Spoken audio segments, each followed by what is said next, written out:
Today on Tricro Studios, we do a comparison between the Gibson Les Paul Studio and the Gibson Les Paul Classic.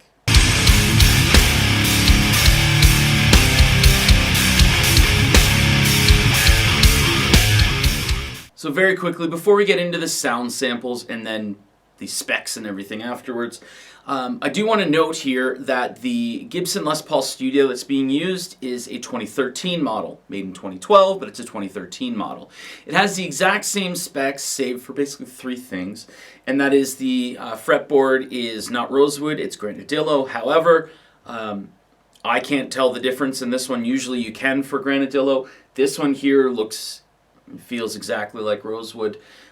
The nut is different, and as well the tuners here are Kluson vintage style tuners, whereas now Gibson offers Grovers on the Studios, and like the Tribute and everything has the Kluson style Gibson tuners. Here's the sound samples.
so now that we've heard all of the sound samples, let's talk about the specs, so the similarities and the differences, and then I'll give a little bit of an opinion here, but not like a swaying opinion, I guess you would say. So they're both Les Pauls, they're both carved tops, mahogany bodies, mahogany necks with maple tops on them. Both of them are 22 frets, and they both have the tunematic bridges and the tunematic and the stop bars, basically. When we're talking about some of the differences here, basically there's 490R and 498T pickups here, and this has the 61R and 61T. These are covered pickups, these are uncovered pickups. The 498 and 490 actually have coil taps here, so you can actually pop up. I don't know if you can see that, I'm holding two guitars here, but they have push pulls here. And the Classic has a little more to it. So it does have the coil tapping, so you can pull those up. But down here actually sets it up like it's wired directly to the bridge. So your bridge pickup is a little hotter because it's actually bypassing tone and everything. And that's in no matter what position that you're on. If you pull this toggle or this potentiometer up, it's going to go directly to the bridge pickup. And as well, it has an out of phase option here as a push-pull. So it gives it like a little bit of a quackier sound. That's really only when it's in the middle position though. However, it does change the sound a little bit in the bridge and the neck pickup. However, it's not really out of phase. It's a little weird, but it changes the sound a tiny bit. I would be remiss as well if I did not mention that these are both part of the Modern series. So that means they have PCB boards rather than hand-wired with like orange strap capacitors and stuff like that. The PCB thing it's a money saver with it. It doesn't really like give it a hotter sound or anything like that. A lot of people think that it's cheap because it's a money saver. It takes a lot of the human element out of the design of the guitars and everything like that, because you don't have to have someone soldering and stuff. But for the Classic here, it's not necessarily a necessity, but because it has all of the push-pulls and stuff like that, using a PCB board is a lot easier than having 1,000,001 different setups for wiring. But it doesn't really change the sound or anything like that. I don't believe that there's any type of tonal differences as well. Unless you are going, like I said, with the hot shot, going directly to the bridge. At that point, I believe with the wiring, because it would actually be less wiring, that it would make the pickup a little hotter. But the PCB as well, if your potentiometer goes for some reason in your guitar, it's not very easy to swap that out on a PCB board. At least not as easy as it is with just hand soldering and stuff like that. But yeah, that's really, it's a Modern series. It has PCB board in it. If that's something that bothers you, you can just rewire it. If it's not something that bothers you, then ignore what I just said. One other thing I do have to say is this comes with the padded case, whereas this comes with a hard shell case.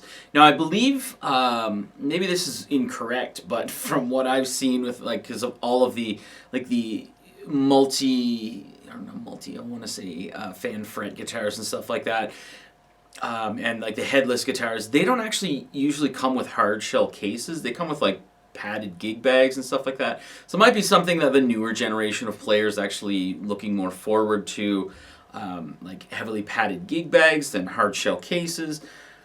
But again, this comes with the padded gig bag, this comes with a hard shell case. Other than that, this is really where my opinion comes in, and it's my opinion, so if you don't agree with it, it doesn't matter. Like, it doesn't mean you're wrong or I'm wrong. It's what I like for me and what you like for you.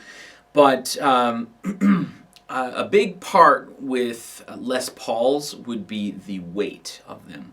So this has what's called 9-hole weight relief. So it has 9 holes drilled around the body, and it, depending on the wood that's being used at the time, because wood can weigh different even if it's the same amount of wood, it makes it like ever so slightly lighter than a non-weight relieved guitar. There's like the tiniest amount of difference tonally when it comes to that, but it's something that I find that it's a little more pleasing to play. Doesn't mean that this isn't unplayable. I love this guitar here as well, but this here has the modern weight relief, or currently I think it might be called the ultra modern. So it is a considerable difference when it comes to how much each of these weigh. I find when I'm playing, especially if I'm playing with a lot of bending, I notice it, my body notices it. And if I'm playing like a lot of high gain stuff with a lot of down picking and stuff like that, I notice it as well. But that's something that's always kind of in there. So yeah, 9-hole weight relief, and this has modern or ultra modern weight relief, so it's a lot thinner. There is quite a bit of wood in here, but not nearly as much as this one right here. And as well, another thing, this has binding on the body and binding on the side of the neck, and it does, yes, have the little, like people call it, the plastic nubbies, kind of going up to the side of the frets. This does not. You just see basically the maple cap and then the granadillo in this instance. Otherwise it would be rosewood. You just see the difference in the wood, where the wood meets kind of.